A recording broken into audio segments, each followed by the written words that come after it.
Doctor, അതേപോലെ ഈ അടുത്തിടെ മുൻ മുഖ്യമന്ത്രി പിണറായി വിജയൻ്റെ മകൾ വീണയുടെ സാമ്പത്തിക കേസ് അന്വേഷിക്കാൻ ED ഉദ്യോഗസ്ഥർ വന്നപ്പോൾ പാർട്ടിക്കാരെ അറിവിട്ട് അവരെ തടഞ്ഞൊരു സംഭവം ഉണ്ടായിരുന്നു. അപ്പോൾ അന്ന് മുഴങ്ങിക്കേട്ടൊരു മുദ്രാവാക്യം പോലത്തെ ഒരു കൊലവിളിയായിരുന്നു, CPI വെട്ടിയ പാർട്ടിയാണ്.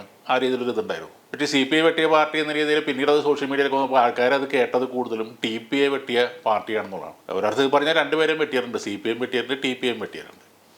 അതെന്താണ് ഈ രണ്ട് വെട്ടലിൻ്റെയും അതിൻ്റെ കാരണങ്ങളും അത് കഴിഞ്ഞുണ്ടായ അതിൻ്റെ പരിണിത ഫലങ്ങളും എന്തായിരുന്നു നോക്കാം. ഇതിൽ CPI വെട്ടിയ കാര്യമാണ് ആദ്യം നടക്കുന്നത്. CPI വെട്ടി എന്ന് പറയുന്നത് നമുക്കറിയാം, CP രാമസ്വാമി എന്ന് പറയുന്നത് 1936 മുതൽ 47 വരെ തിരുവിതാംകൂറിൽ ദിവാനായിട്ട് നിന്നിരുന്ന ആളാണ്. അപ്പോൾ ആ ഒരു 46 കൊള്ളിച്ചിട്ടാണ് ഈ പറയുന്ന അദ്ദേഹം ജാനുവരിയിലാണ് അമേരിക്കൻ മോഡൽ പരിഷ്കാരങ്ങൾ കൊണ്ടുവരുന്നത്. അപ്പോൾ മറ്റൊന്നുമല്ല, അമേരിക്കൻ മോഡൽ പരിഷ്കാരം എന്ന് പറയുന്നത് ഇന്ത്യ സ്വതന്ത്രമാകാൻ പോകുന്നു. സ്വതന്ത്രമാകുമ്പോൾ ആ സ്വാതന്ത്ര്യത്തോട് ബന്ധപ്പെട്ടുണ്ടാകുന്നൊരു കൂട്ടായ്മ, അതാണല്ലോ ഇന്ത്യ എന്ന് പറയുന്നത്. അതായത് രാജകീയ ഭരണാധികാരങ്ങളെല്ലാം തകർന്ന് ഇല്ലായ്മ ചെയ്തുകൊണ്ട് ഒരു ജനാധിപത്യ സംവിധാനം വരുന്നു. അപ്പോൾ ഇത് ഈ ജനാധിപത്യ സംവിധാനത്തിൻ്റെ ഭാഗമായിട്ട് തിരുവിതാംകൂറും സ്വാഭാവികമായിട്ട് ചേരേണ്ടതുണ്ട്. അപ്പോൾ അങ്ങനെ ചേരേണ്ടതില്ല എന്ന് ദിവാൻ ഒരു തീരുമാനമെടുക്കുകയാണ്. അതാണ് അമേരിക്കൻ മോഡൽ എന്ന് പറയുന്ന സംഭവം.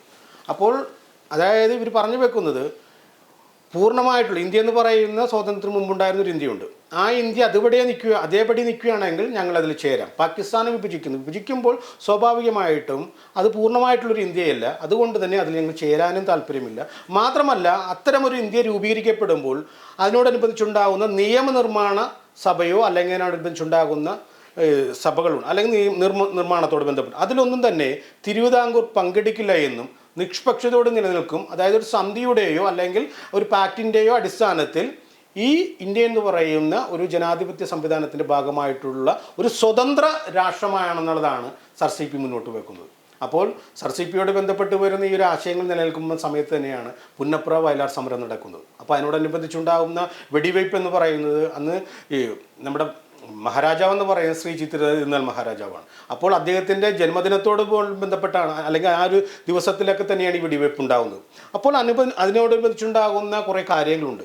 ആ കാര്യങ്ങളോട് അനുബന്ധിച്ചിട്ടാണ് KCS മണി എന്ന് പറയുന്ന ആളെന്ന് പറയുന്നത് റെവല്യൂഷണറി സോഷ്യലിസ്റ്റ് പാർട്ടി എന്ന് പറയുന്ന ഒരു കമ്മ്യൂണിസ്റ്റ് പാർട്ടിയുടെ മറ്റൊരു ഘടകമാണ്.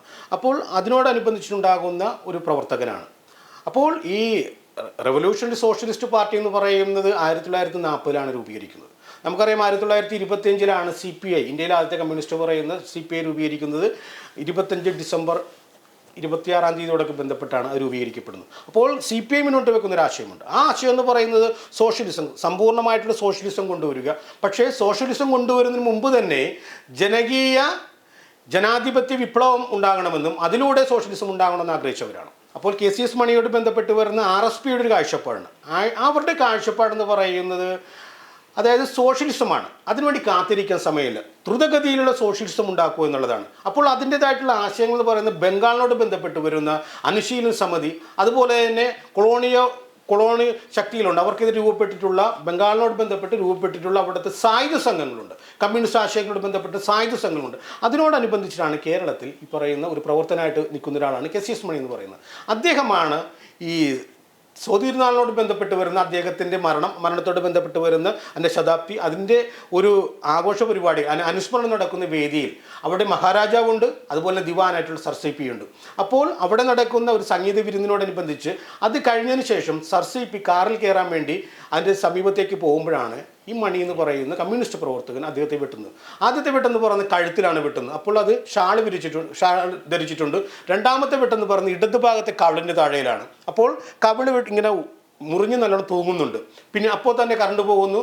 പിന്നീടും അദ്ദേഹത്തെ വെട്ടിയെന്നാണ് പറയുന്നത്. പിന്നീട് അദ്ദേഹം അവിടെ നിന്ന് അപ്രത്യക്ഷനാവുകയാണ്. അപ്പോൾ നമ്മളിവിടെ മനസ്സിലാക്കേണ്ട കാര്യം എന്ന് പറയുന്നത് ഒരു ജനാധിപത്യ സംവിധാനത്തിനകമേ നിലനിൽക്കേണ്ടതില്ലെന്ന് വാശി പിടിച്ച ഒരു ദിവാനായിരുന്നു സർ CP എന്ന് പറയുന്നത്. സർ CP ഇത്തരം ഒരു ആശയം നിലനിർത്താൻ വേണ്ടി, അതായത് ഒരു സ്വതന്ത്ര രാജ്യമായിട്ട് നിലനിൽക്കേണ്ടതുകൊണ്ട് ഒരു ആശയം നിലനിർത്തുമ്പോൾ അതിൻ്റേതായിട്ടുള്ള കാര്യങ്ങളെ മുന്നോട്ട് കൊണ്ടുപോകുന്നതിൻ്റെ ഭാഗമായിട്ട് കാശ്മീരിൽ എന്ന് പറയുന്ന രാജാക്കന്മാരോടും ഹൈദരാബാദിലെ നിസാമിനോടും ഇദ്ദേഹം ആശയവിനിമയം നടത്തുന്നുണ്ട്. അതായത് ഇന്ത്യ എന്ന് പറയുന്ന ഒരു ജനാധിപത്യ സംവിധാനത്തെ തകർക്കാൻ വേണ്ടി അല്ലെങ്കിൽ അതിന് ഇല്ലായ്മ ചെയ്യാൻ വേണ്ടി ആഗ്രഹിച്ച ഒരു വക്താവായിരുന്നു ഈ പറയുന്ന സർ CP എന്ന് പറയുന്നത്. നമ്മൾ മനസ്സിലാക്കേണ്ടത് സർ CP എന്ന് പറയുന്ന ഒരാൾ ഇന്റർനാഷണൽ കോൺഗ്രസിന്റെ സെക്രട്ടറി ആയിരുന്നു. ജവഹർലാൽ നെഹ്റു സെക്രട്ടറി ആയിരിക്കുമ്പോൾ ഈ പറയുന്ന ഇദ്ദേഹം അതിൻ്റെ ജോയിന്റ് സെക്രട്ടറി ആയിട്ട് ഇരുന്നിട്ടുണ്ട്. അതായത് സ്വാതന്ത്ര്യ സമരത്തോടനുബന്ധിച്ച് പ്രവർത്തിച്ചിട്ടുള്ള ഒരു വക്താവാണ്. ദിവാനായി മാറുമ്പോൾ ആ സ്വാതന്ത്ര്യ സമരത്തോട് അനുബന്ധിച്ചുണ്ടാകുന്ന അതുവരെ ഉണ്ടായിരുന്ന കാഴ്ചപ്പാടുകൾ നിരാകരിച്ചുകൊണ്ട് ഒരു സ്വതന്ത്ര രാജ്യമായിട്ട്, അതായത് ജനാധിപത്യ സംവിധാനത്തെ വേണ്ട എന്ന് പറഞ്ഞുകൊണ്ട് അമേരിക്കൻ മോഡൽ പരിഷ്കാരങ്ങളുടെ പുറകിൽ സഞ്ചരിച്ചുകൊണ്ട് ഒരു ജനാധിപത്യ വ്യവസ്ഥിതിയെ ഇല്ലായ്മ ചെയ്യാൻ ശ്രമിക്കുന്നത്. അപ്പോൾ ആ ഒരു വക്താവിനെയാണ് കമ്മ്യൂണിസ്റ്റ് പാർട്ടിയോട് ബന്ധപ്പെട്ട് വരുന്ന മണി വെട്ടുന്നത്. അപ്പോൾ അതിനോടനുബന്ധിച്ച് ആണ് അദ്ദേഹം ഇവിടുന്ന് പാലായനം ചെയ്യുന്നത്, സർസിപ്പി ഇവിടുന്ന് പാലായനം ചെയ്യുന്നു. അതിൻ്റെ ഭാഗമായിട്ട് തന്നെയാണ് ഈ പറയുന്ന ചിത്തിര തിരുനാൾ എന്ന് പറയുന്ന മഹാരാജാവും അദ്ദേഹത്തോടനുബന്ധിച്ചുണ്ടാകുന്ന ഒരു രാജകുടുംബം ഇന്ത്യൻ യൂണിയനോട് ബന്ധപ്പെട്ട് വരുന്ന അതിൻ്റെ ഭാഗമായിട്ട് മാറുന്നത്. അപ്പോൾ ഒരു വെട്ട്, അതായത് സർസിപ്പിയോട് അനുബന്ധിച്ചുണ്ടെന്ന ആദ്യത്തെ വെട്ടെന്ന് പറയുന്നത് ഇന്ത്യ എന്ന് പറയുന്ന അതിൻ്റെ ശക്തിയെ രൂപീകരിക്കുന്നതിൽ വലിയൊരു പ്രാധാന്യത്തോടാണ് സംഭവിച്ചിട്ടുള്ളത്. അല്ല എങ്കിൽ CPയോട് ബന്ധപ്പെട്ട് നിലനിൽക്കുന്ന ഈ തിരുവിതാംകൂറിലെ ഒരു വിഭാഗമുണ്ട്. ആ വിഭാഗങ്ങൾ ഒരു പ്രത്യേക രാജ്യമായിട്ട് നിലനിൽക്കുമ്പോൾ രാജ്യത്തിനകത്ത് തന്നെ മറ്റൊരു ശക്തി വളർന്നു വരുമ്പോൾ സ്വാഭാവികമായിട്ടും ഒരു ജനാധിപത്യ സംവിധാനം തകർക്കപ്പെടാനുള്ള സാഹചര്യം കൂടുതലാണ്. അപ്പോൾ ആ ഒരു അവസ്ഥ ഇല്ലായ്മ ചെയ്യാൻ CPയുടെ വെട്ട് ഉപകരിച്ചിട്ടുണ്ടെന്ന് തന്നെയാണ് നമ്മൾ മനസ്സിലാക്കുന്നത്. അപ്പോൾ കമ്മ്യൂണിസ്റ്റ് പാർട്ടിയോട് ബന്ധപ്പെട്ട് വരുന്ന ഒരു ആശയം, അതായത് ഒരു ജനാധിപത്യ സംവിധാനത്തെ നിലനിർത്താൻ വേണ്ടി കമ്മ്യൂണിസ്റ്റോട് ബന്ധപ്പെട്ട് വരുന്ന അതിൻ്റെ പോരാളികൾ നിലനിന്നിട്ടുണ്ടെന്നാണ് പറഞ്ഞു വെക്കുന്നത്. അതിൻ്റെ ഭാഗമായിട്ട് തന്നെയാണ് AK ആൻ്റണി ആഭ്യന്തരമന്ത്രി ആയിരിക്കുന്ന കാലഘട്ടത്തിൽ ഈ പറയുന്ന മണിയുടെ അർദ്ധകായ പ്രതിമ അദ്ദേഹത്തിൻ്റെ നാടായിട്ടുള്ള ഈ അമ്പലപ്പുഴ സ്ഥാപിച്ചിട്ടുള്ളത്. അപ്പോൾ ഒരു വെട്ടെന്ന് പറയുന്നത് ഇന്ത്യയെ സംബന്ധിച്ച് ആ ഒരു വ്യക്തിയെ കൊല്ലാൻ ശ്രമിച്ചു, അത് വെട്ടെന്ന് പറയുന്നത് നമുക്ക് ഒരു മനുഷ്യനെ കൊല്ലാൻ ശ്രമിച്ചു എന്ന് പറയുന്നത് തെറ്റ് തന്നെയാണ്. പക്ഷേ രാജ്യത്തിൻ്റെ ഒരു ഐക്യപ്പെടലിലേക്ക് അതിന് ആ ഒരു വെട്ട് മാറിയിട്ടുണ്ടെന്നാണ് പറഞ്ഞു വെക്കുന്നത്. മറിച്ച് ഈ പറഞ്ഞു വെക്കുന്ന TPയോട് ബന്ധപ്പെട്ട് വരുന്നൊരു വെട്ടുണ്ട്. ആ വെട്ടെന്ന് പറയുന്നതാണ് ഈ പ്രതിഷേധത്തിൻ്റെ ഇടയിൽ വരുന്ന ഒരു വലിയൊരു മുദ്രാവാക്യമാണെന്ന രീതിയിൽ മറ്റു വിഭാഗം, അതായത് ഇവർ പറഞ്ഞു വെക്കുന്ന CPI വെട്ടി എന്ന് പറയുമ്പോൾ അത് ഏറ്റുപിടിച്ചുകൊണ്ട് നിങ്ങൾ CPI വെട്ടിയവരല്ല TPI വെട്ടിയവരാണെന്ന് പറയുമ്പോൾ നിങ്ങൾ ചെയ്തത് കമ്മ്യൂണിസ്റ്റ് പാർട്ടിയുടെ കൂടെ ഒരാളെ കൊന്നെന്ന് നിങ്ങൾ ഇപ്പോൾ സമ്മതിക്കുകയാണെന്ന് പറയുന്നത്.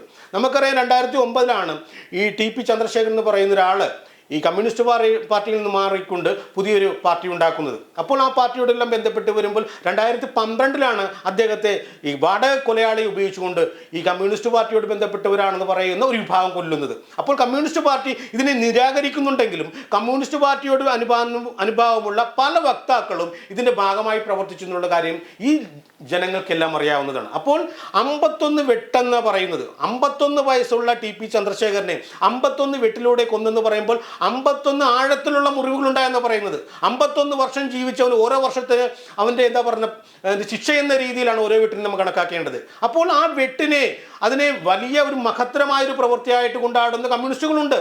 അപ്പോൾ ആ കമ്മ്യൂണിസ്റ്റുകൾ ആ വെട്ടിനെ ഒരു മഹത്തരമായിട്ട് കണക്കാക്കുമ്പോൾ കമ്മ്യൂണിസ്റ്റ് ആശയത്തോട് ബന്ധപ്പെട്ട് വരുന്ന വിഭാഗങ്ങൾ ചെയ്യുന്നത് തെറ്റാണെന്നും കമ്മ്യൂണിസം വിമർശിക്കപ്പെടുകയാണെന്ന ഒരു ധാരയിലേക്ക് ഇത്തരം വെട്ടുമാറിയിട്ടുണ്ട്.